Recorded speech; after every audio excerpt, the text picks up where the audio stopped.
O Senhor esteja convosco. Ele está no meio de nós. Proclamação do Evangelho de Jesus Cristo narrado segundo João. Glória a vós, Senhor. Depois que Judas saiu do cenáculo, disse Jesus: Agora foi glorificado o Filho do Homem, e Deus foi glorificado nele. Se Deus foi glorificado nele, também Deus o glorificará em si mesmo e o glorificará logo. Filhinhos, por pouco tempo estou ainda convosco. Eu vos dou um novo mandamento: amai-vos uns aos outros, como eu vos amei. Assim também vós deveis amar-vos uns aos outros.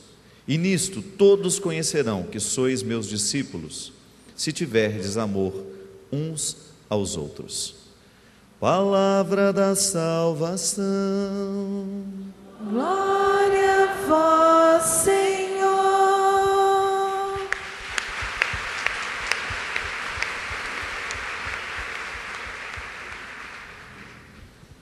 Podemos sentar?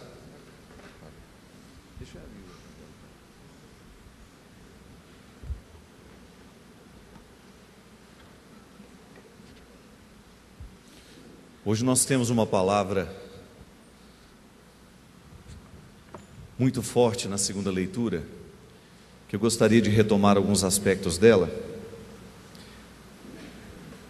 Quando no livro do Apocalipse São João diz e apresenta a Nova Jerusalém como uma cidade que agora está renovada e que será então um sinal de Deus no meio dos homens. Veja bem que todo esse significado da renovação de Jerusalém para o povo de Israel está sempre na perspectiva de demonstrar de que tudo aquilo que é ruína, de que tudo aquilo que está aparentemente destruído e devastado, Deus pode fazer voltar a ser uma fortaleza. E mesmo porque toda a vida cristã, ela funciona a partir desse processo de transição. Vida cristã é sempre experiência de passagem. Por isso que a vida cristã é a experiência constante da Páscoa. De maneira que nós somos convidados o tempo todo a fazer a reconciliação dos contrários. Hoje você vive uma experiência de morte, e na própria experiência de morte está latente, isto é, não se pode ver, uma experiência de vida sendo construída. O cristão deveria ser, o homem e a mulher, com uma capacidade filosófica, digamos assim, de perceber a vida numa amplitude maior, de maneira que a gente não vê apenas aquele fato, mas a gente vê a construção que chegou até aquele fato.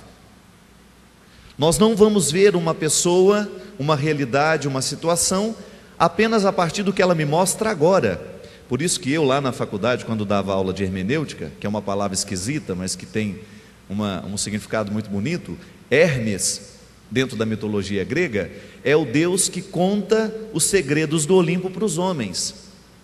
É aquele que faz a interpretação dos segredos dos deuses para a humanidade. Então, hermenêutica é a ciência da interpretação. Nós temos uma regra dentro da hermenêutica. Para que a gente possa entender um texto, por exemplo, você precisa de saber do contexto. Não existe texto sem contexto. Quer entender bem o texto? Conheça antes o contexto. Isto é o artesanato da palavra que nós falávamos ontem. A vida cristã é sempre essa perspectiva de você olhar a realidade numa amplitude maior. Por isso que Jerusalém está aqui demonstrada como uma cidade que a partir de agora será então um sinal de que Deus está morando entre os homens. E sabe o que eu acho bonito? E por isso que eu fiz questão de trazer essa palavra, porque Jerusalém, o texto do Apocalipse, ele está construído, o contexto do texto é justamente o universo do feminino. Veja bem aqui, olha as expressões: vi a cidade santa, a nova Jerusalém, que descia do céu junto de Deus, vestida qual esposa enfeitada para o seu marido. Esta é a morada de Deus entre os homens. Qual é a primeira morada de Deus entre os homens, do Verbo encarnado? O seio de Maria. Maria é a legítima representante do humano, nesta participação, nesta condição que o Verbo tem para nascer. Ele precisa encarnar-se, ele precisa ser gente, e é preciso uma mulher, gente, não é anjo, para poder legitimar a participação do humano no mistério da encarnação. Agora veja bem qual é a missão deste feminino, dessa construção do feminino no texto, aqui para o escritor. Deus vai morar no meio deles. Cidade Santa representa isso, um sinal de que Deus está morando no meio deles. Aqui essa Jerusalém que está enfeitada, não só para aparecer por uma vaidade, mas ela aqui está intimamente ligada. Quem é o marido de Jerusalém? O próprio Cristo. Essa Jerusalém está enfeitada, e todos os adornos desta cidade, e todos os adornos estão apontados para demonstrar que o seu marido está presente. Toda a beleza de Jerusalém está voltada para o seu marido. E esta presença de Deus no meio dos homens, por meio da cidade santa, é para fazer com que Deus possa, por meio dela, enxugar toda lágrima dos seus olhos. A morte não existirá mais, e não haverá mais luto, nem choro, nem dor, porque passou o que havia antes. Pronto. Minha gente, a maternidade, e ainda que você não tenha sido mãe, como a gente já dizia ontem, você gesta o tempo todo você mesma, como mulher. Da mesma forma como eu, homem, me gesto também o tempo todo, porque eu preciso viver a transição da morte, do desânimo para a vida, da desesperança para a esperança, porque não há vida cristã sem esse movimento. O tempo todo você está fazendo a experiência de ser no mundo, de ser e de sinalizar para o mundo de que o processo da Páscoa está acontecendo em você, no específico de sua condição, com seu jeito único de ser mulher. E aí você volta um pouco naquilo que você já sabe sobre você mesma e que você aprendeu de você mesma a partir da sua mãe. O que é que uma mãe significa dentro de casa?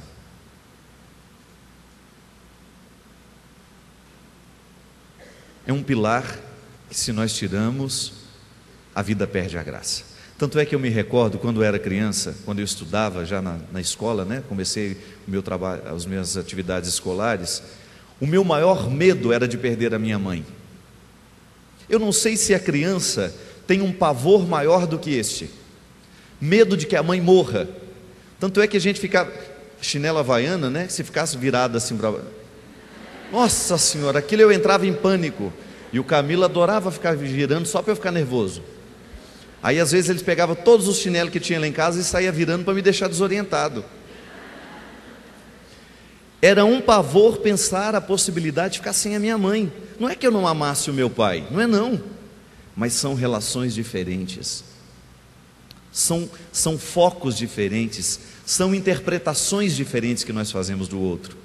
E aqui está um pouco do que essa Jerusalém representa no contexto do Apocalipse, aquilo que a minha mãe representou na minha vida, aquilo que a sua mãe representou na sua vida, e que beleza, aquilo que você representa na vida dos seus.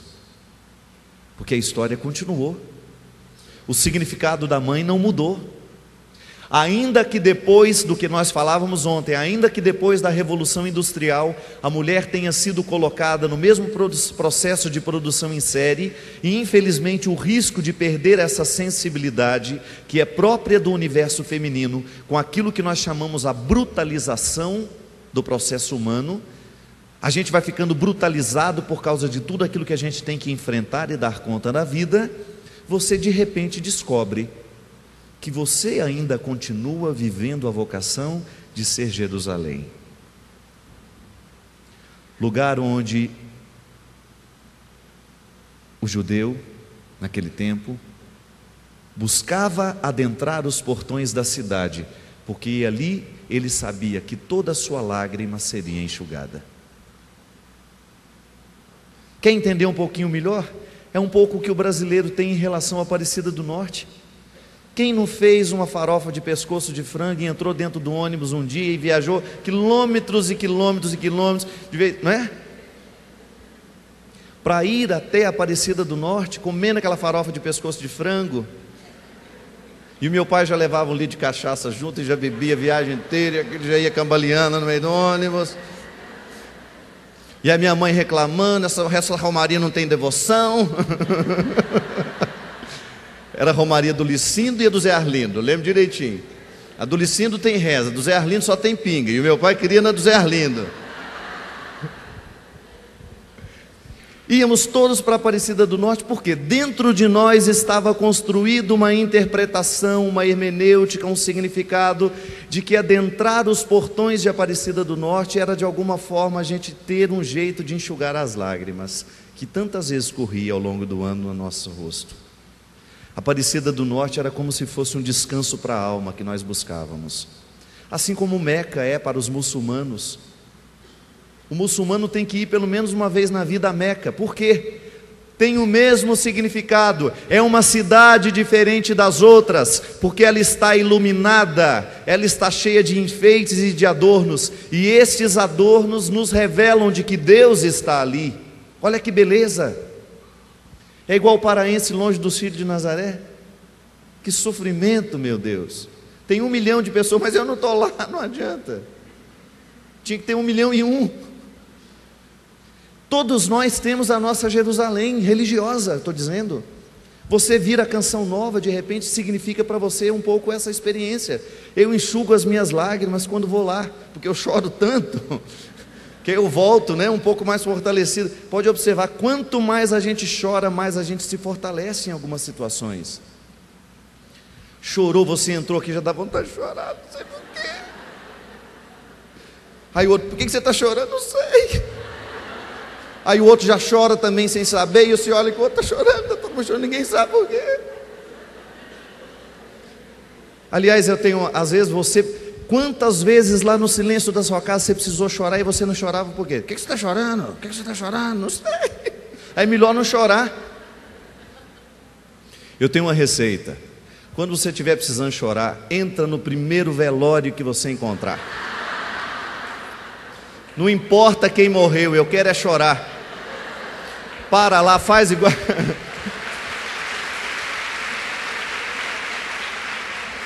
Entra no defunto, chega lá, põe a mão no defunto e olha para ele e chora. E chora, chora. Que eu tenho certeza que ninguém vai perguntar por que você está chorando. É o único lugar desse mundo que você pode chorar enquanto você tiver vontade.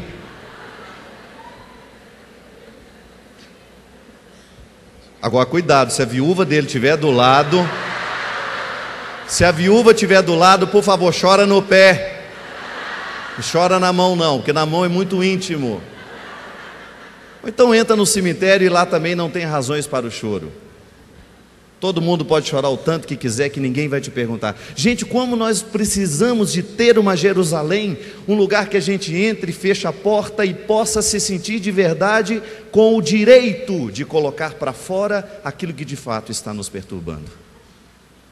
É por isso que Jerusalém significa para o judeu este poder de cura, este poder de catarse, de purificação. É o lugar da purificação. Não são só os carneiros que nós imolamos lá, não. É também a nossa vida que vai para o altar, para o sacrifício, e a gente sangra o que precisa ser sangrado. E no ato de sangrar a gente cura uma série de realidades que estão dentro de nós e que precisam ser curadas.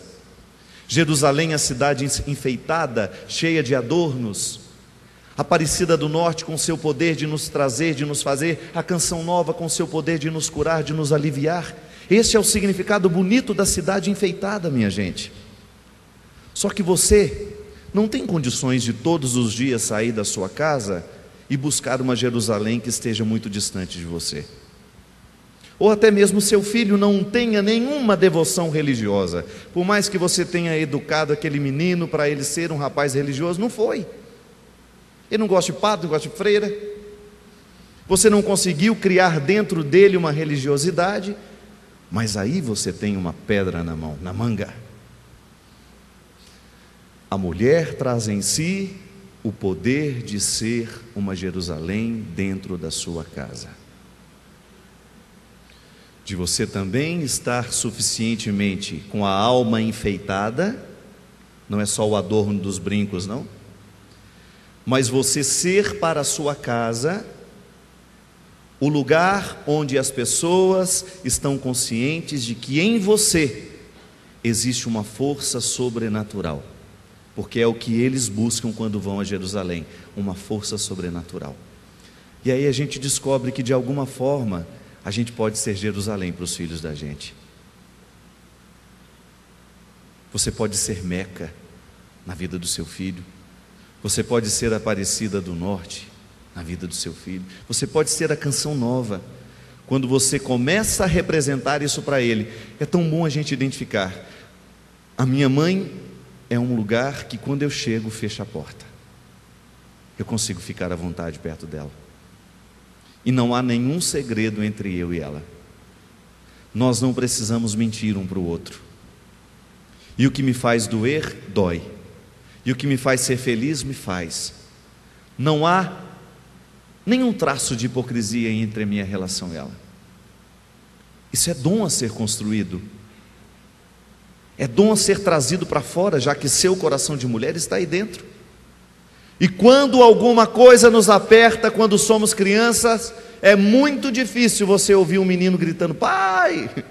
É o contrário, é? Mãe! Eu quero minha mãe! Não é? Tanto é que construir aquela família dinossauro é muito interessante aquilo. O que o Baby falava cada vez que o pai dele tentava consolá-lo? Não é mamãe, não é mamãe, não é mamãe. Seu consolo até serve, mas é de vez em quando. Não é mamãe, não é mamãe. Jerusalém. A mulher tem toda esta carga de significado de ser Jerusalém dentro de casa. Mas o grande problema é quando você vai abrindo mão desse dom de ser Jerusalém e você vai se transformando num botequinho. Seu coração de mãe, que podia ser Jerusalém enfeitada, vira lá um botequinho de segunda categoria. Por quê? Faltou empenho na construção do seu coração de mulher. Quando você começa a perceber que você está abrindo mão do que você é. E aqui eu volto a dizer, gente, eu não sei se pode haver um pecado pior do que esse: abrir mão do que se é. Esquecer que você é mulher, que você condensa dentro de você um dom de aglutinar, de trazer para perto, de criar intimidade. Esse é o específico da condição da mulher. É muito mais difícil sentar na cama do pai e contar para ele do que sentar na cama da mãe e contar para ela. Já volto a dizer, há pais que conseguem fazer uma parceria maravilhosa com a mulher e conseguem essa intimidade com os filhos também, mas é a mulher que ajuda o pai a ter a intimidade, não adianta. É você que abre as portas. O seu dom de ser mulher é um dom de ser Jerusalém, é de mostrar que ali existe um espaço reservado para se viver a intimidade do lar. Não espere isso só do seu marido, pelo amor de Deus, o seu marido tem participação nisso, mas o contexto da intimidade, do bordado, da realidade artesanal é dom feminino. E se nós homens queremos viver, precisamos olhar para vocês o tempo todo e aprender juntos. Mas o dom de fazer a coxa, de costurar os retalhos de todo mundo, que família é coxa de retalho. Um dia está amarelo, um dia está azul, um dia está vermelho, um dia está preto, né? Você é que vai alinhavando todo mundo. De repente o seu pai lá, o seu marido é um retalho que está meio fora da coxa. Você é que tem que alinhavar de novo no tecido da casa. Seu filho está ali meio perdido, pode ter certeza, a sensibilidade de perceber que ele está perdido vai ser sua primeiramente. E aí você vai alinhavando com seu poder de costurar, com seu poder de ser artesanal e de não ser mulher de série, de produção em série, porque gente não pode ser produzida em série. Cada filho é um jeito, e não dá para você dizer vou ser mãe do mesmo jeito para todo mundo. Não há um modelo único de maternidade. para cada dia um modelo, porque esta é a perspectiva do lugar sagrado. Toda vez que ele voltava a Jerusalém, ele encontrava um detalhe diferenciado. E essa é a bonita experiência que nós podemos fazer na vida, de você resgatar aquilo que você perdeu como mulher. Tem sido Jerusalém? Tem sido lugar de beleza? Não estou falando apenas de beleza exterior, não. Tem feito as pessoas querer ficar perto de você? Tem sido para o filho um lugar gostoso de ser procurado, de ficar, de permanecer? Será que você esqueceu da sacralidade do que você é e se transformou em mais uma pessoa na vida dos seus? Aí está o desafio, minha gente. A palavra de Deus nos interpela, e disso eu não tenho dúvida. Você condensa o dom de fechar as portas, deixar a tristeza lá de fora e dizer que dentro da sua casa é um lugar onde as lágrimas podem ser choradas, onde os sorrisos podem ser dados, e a vida é o principal elemento a ser cultivado. Gosto muito daquela música. Apenas você tem o dom de mudar meu destino. É só me tocar com seus olhos, pareço um menino. Deitado em seu colo, o mundo não me surpreende. Sou um homem maduro, mas na sua frente pareço um menino.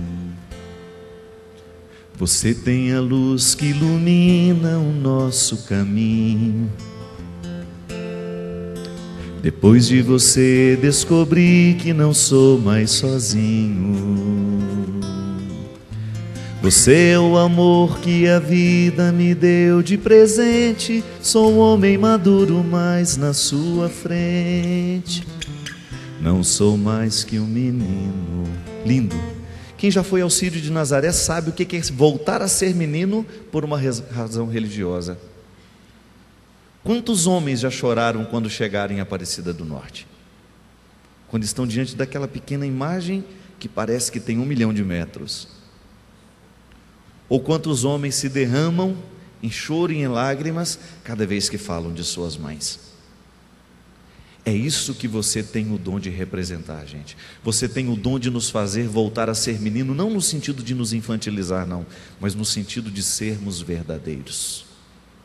Você me abraça e a tristeza vai embora. A dor que existe fica da porta pra fora. A gente briga, mas é coisa que acontece. Logo o coração esquece, porque a gente se ama. Você me abraça e a tristeza vai embora. A dor que existe fica da porta pra fora. A gente briga, mas é coisa que acontece. Logo o coração esquece, porque a gente se ama. Às vezes, minha gente, a gente se perde do dom que tem, é porque a gente deixou de ouvir o que a gente é. Outro dia, semana passada, que eu canto essa música no meu show, eu tive a oportunidade de cantá-la ouvindo para minha mãe. Ela estava no palco comigo e eu cantei para ela. Aí, se você me permite, você fecha seus olhos agora, e eu canto a estrofe para você, e eu gostaria que você pudesse ouvir na minha voz a voz dos seus filhos, para você se recordar do que você representa para eles. Ah, eu não tenho filho, não. Você tem irmão. Ouvi você falando, viu? Você é mulher e você tem dom de ser mulher na vida do seu irmão. Você tem o dom de ser mulher para ele. Mulher condensa essa sensibilidade de ser isso. Não fala aquela história de que o homem é a cabeça da casa, mas a mulher Vai para onde você quiser, minha filha. Apenas você tem o dom de mudar meu destino. Seu filho dizendo: é só me tocar com seus olhos, pareço um menino. Sentado em seu colo, o mundo não me surpreende. Sou homem maduro, mas na sua frente não sou mais que um menino. Você tem a luz que ilumina o nosso caminho. Depois de você descobri que não sou mais sozinho. Você é o amor que a vida me deu de presente. Sou homem maduro, mas na sua frente pareço um menino. Você me abraça e a tristeza vai embora. A dor que existe fica da porta pra fora. A gente briga, mas é coisa que acontece. Logo o coração esquece, porque a gente se ama. Você me abraça e a tristeza vai embora. A dor que existe fica da porta pra fora. A gente briga, mas é coisa que acontece. Logo o coração esquece, porque a gente se ama. Aí veja bem, você toma posse daquilo que você havia esquecido que podia. Você toma posse daquilo que você tinha deixado de ser. Você é Jerusalém.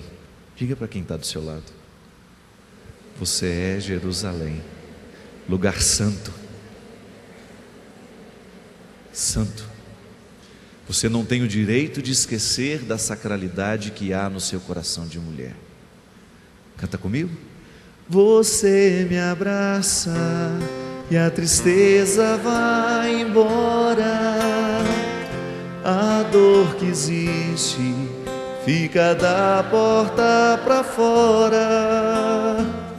A gente briga, mas é coisa que acontece. Logo o coração esquece, porque a gente se ama. Vamos nesse coração agora comigo. Tem aquela música que vocês estavam cantando no início, que se a gente é fiel no pouco, Ele faz muito, não é isso? Vamos bem suavezinho. Isso. Essa palavra de João é uma promessa de que Jerusalém, aquela que estava devastada, aquela que estava decaída, voltou a ser um santuário iluminado. Pode ser que no momento em que você pense a sua missão de mãe, a sua missão de mulher, você chegue à conclusão de que você está um pouco decaída mesmo.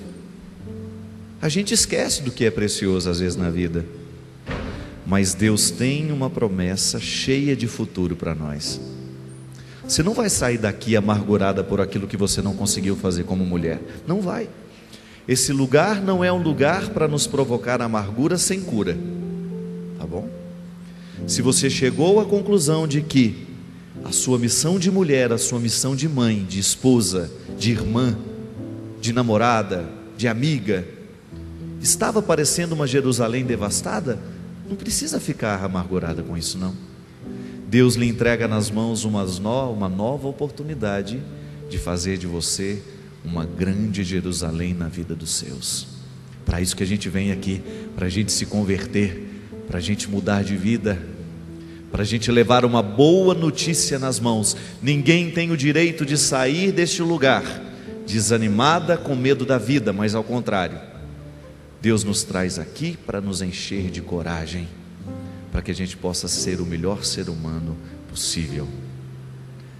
Eu creio nas promessas de Deus, eu creio nas promessas de Deus, eu creio nas promessas do meu Senhor. Fica de pé, canta comigo. Eu creio nas promessas de Deus, nas promessas de Deus, eu creio nas promessas do meu Senhor.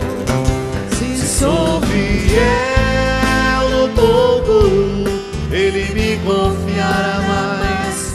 Se sou fiel no pouco, meus passos guiará. Se sou fiel no pouco, Ele me confiará mais. Se sou fiel no pouco, meus passos guiará. Eu gostaria que você se voltasse uma para outra, que você colocasse a mão na cabeça de alguém, que você rezasse por ela. Nós não sabemos quais são os detalhes dessa vida que precisam ser restauradas, assim como Jerusalém precisou ser reconstruída inúmeras vezes. Inúmeras vezes Jerusalém precisou ser reconstruída para que ela pudesse voltar a ser a cidade que ela era. Você, mulher, é assim. Se 1000 vezes você precisar ser reconstruída, 1000 vezes aceite a reconstrução. Se 1000 vezes o Senhor lhe entregar a oportunidade de ser nova de novo, 1000 vezes aceite a oportunidade. Não fique lamentando, chorando a sua devastação, a sua destruição, porque o Senhor nos entrega constantemente a oportunidade de sermos refeitos. Jerusalém foi refeita inúmeras vezes, isso é a prova de que a vida humana também é assim. Nós precisamos redescobrir quem somos. Somos Jerusalém, não somos um boteco qualquer. É o Senhor querendo agir na nossa vida, no nosso coração, a partir dessa promessa, que se nós formos fiéis nas pequenas coisas, Ele nos transformará muito mais. Reze e peça a Deus.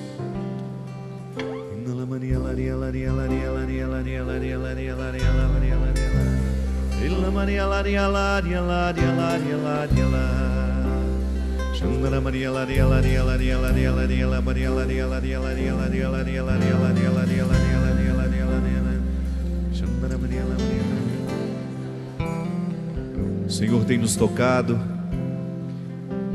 que muitas mulheres foram destruídas no momento do aborto. A experiência do aborto livre, espontâneo e até mesmo provocado. Foi um momento que paredes imensas da sua vida desabaram, e um processo de culpa se arrasta no tempo. Você não se perdoa, você sofre por causa daquela vida que não veio, você sofre por causa daquele momento que você não soube decidir, ou que nem mesmo passou muito pelo seu processo de decisão. A vida não nasceu e você se sente culpada. Mas eis que o Senhor está colocando novos tijolos nessa parede, eis que o Senhor está colocando novas vigas de sustentação, para que sua casa não caia, para que sua cidade não desabe, para que você possa aceitar essa restauração que o Senhor está realizando no seu coração agora, de cura, de libertação, de uma maternidade que não deu certo, você que ainda não conseguiu também ter o seu filho. O Senhor tocando, colocando vigas de sustentação, para que você possa exercer o seu dom de mulher, retirando de você todos os medos, todas as ansiedades, todas as culpas, todo o processo de infertilidade. O Senhor está restaurando, o Senhor está curando seu coração de mulher. Aquele momento em que você foi infiel, no pensamento, na atitude, no momento em que você deixou cair uma grande parede da sua cidade, momento da traição, que você traiu seu marido, que você traiu seus filhos. O Senhor está lhe entregando novos materiais de reconstrução, retirando de você toda a culpa, tudo aquilo que possa lhe amargurar.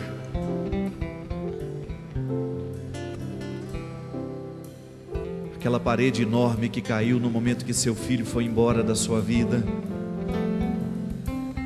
O Senhor está devolvendo uma nova viga de sustentação para essa cidade, para mães que perderam seus filhos.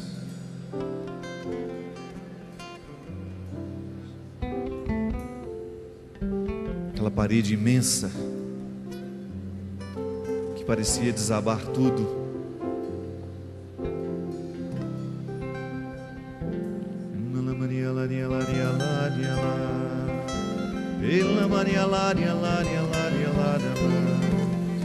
Aquele momento em que você foi traída, que você foi esquecida, que você foi deixada de lado, aquela traição que você desconfiou e que depois você chegou à conclusão, a infidelidade do seu marido, aquele momento que foi tão doído para você, que você se sentiu feia, que você se sentiu deixada de lado, sua cidade caiu naquela hora, que você se desprezou por não ter sido capaz de fazer seu marido ser fiel a você a vida toda, que você teve um descaso imenso por você mesma. O Senhor está entregando novas paredes para você colocar no lugar daquela que caiu. Está colocando no seu coração: volte a se amar, volte a gostar de você. Não permita que o traidor continue com seu poder dentro de você, não. Esta parede nova que o Senhor está entregando para todos nós, por diversas razões, mas cidades, Jerusalém, que estavam no chão e que hoje estão sendo reerguidas.